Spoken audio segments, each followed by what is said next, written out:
Conosco no Manifest Rio de Janeiro, eu estou com o secretário de Meio Ambiente do Rio de Janeiro, Carlos Mink, que é engenheiro agrônomo, economista agrônomo, estava falando de formação. Muito bem, seja muito bem-vindo. Queria que você contasse um pouco do seu posicionamento, da sua opinião sobre esse novo Código Florestal que pode ser aprovado amanhã pelo Senado.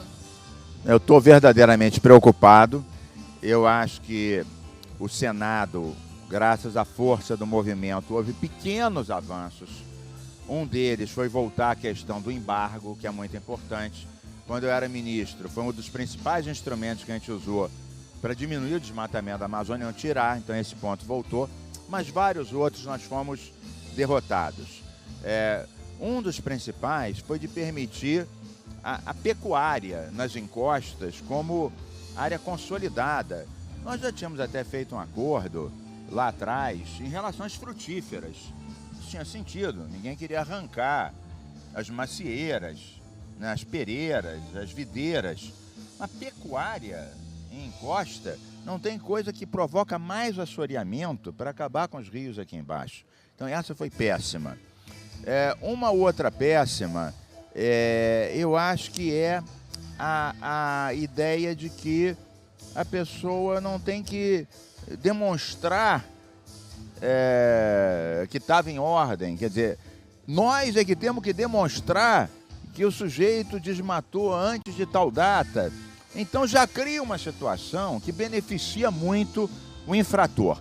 E uma outra coisa que a mim me preocupa muito é que uma coisa boa que o Jorge Viana conseguiu, eles estão querendo tirar amanhã, que é o ponto que diz que as bacias hidrográficas com pouquíssima área florestada, segundo o conselho da bacia, tem que reflorestar mais do que 50%. Eles não gostaram. Quer dizer, a gente está desesperado e os ruralistas não querem tirar o tantinho assim que a gente avançou. Pelo amor de Deus, aí não dá. Na sua opinião, quais seriam os impactos diretos aqui no estado do Rio de Janeiro se o código for aprovado como ele está? Bom, Rio de Janeiro, Mata Atlântica, nós aqui perdemos 82% da Mata Atlântica. Né? Hoje o Rio é o estado que menos desmata a Mata Atlântica. Estamos aí em cima, né? Criando muitas áreas. Esse ano já criamos vários parques, vamos criar outros agora até o fim do ano.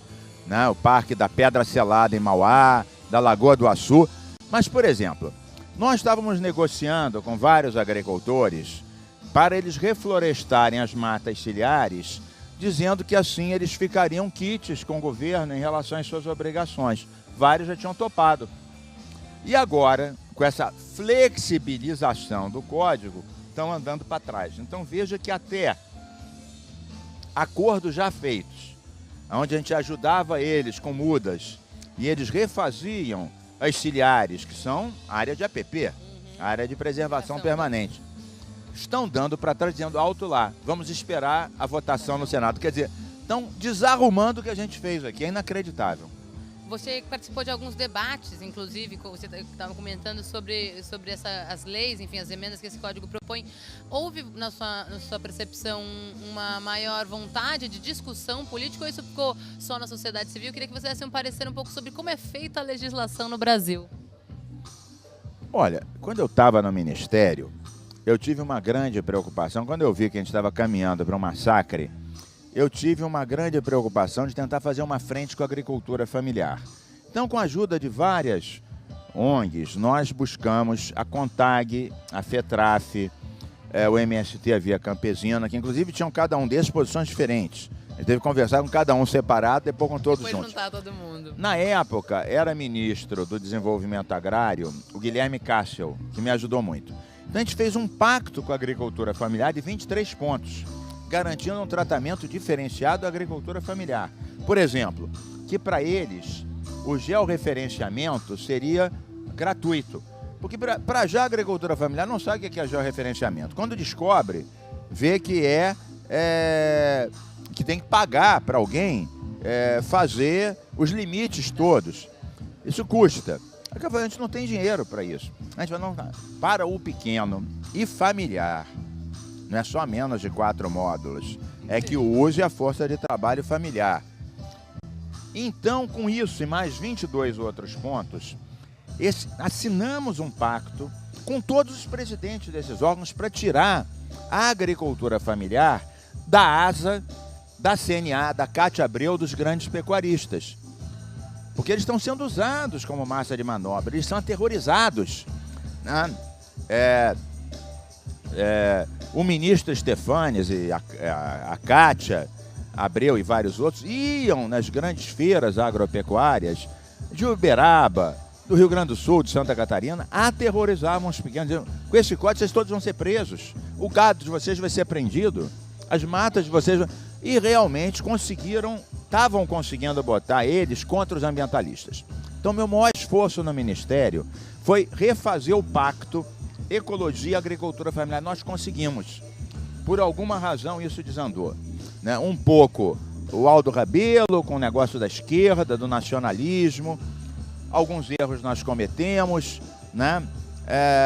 Faltou um projeto nosso com o governo que desse garantias aos agricultores que eles teriam sim apoio para cumprir a lei. E eu acho que com isso a direita e os pecuaristas conseguiram realmente usar muitos dos pequenos, aterrorizando-os contra as posições ambientalistas. A gente precisa de um planejamento florestal, ambiental para esse país. Quer dizer, a agricultura familiar ela pode sim caminhar junto com a preservação das florestas. E a gente promover um debate, uma discussão que olhe para o futuro e não para o retrovisor.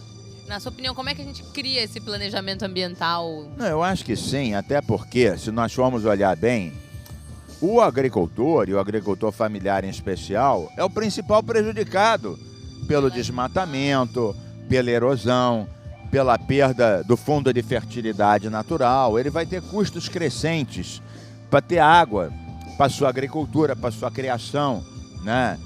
De cabrito, de qualquer coisa, ele vai ter custos. Então, e para ele a terra é a vida.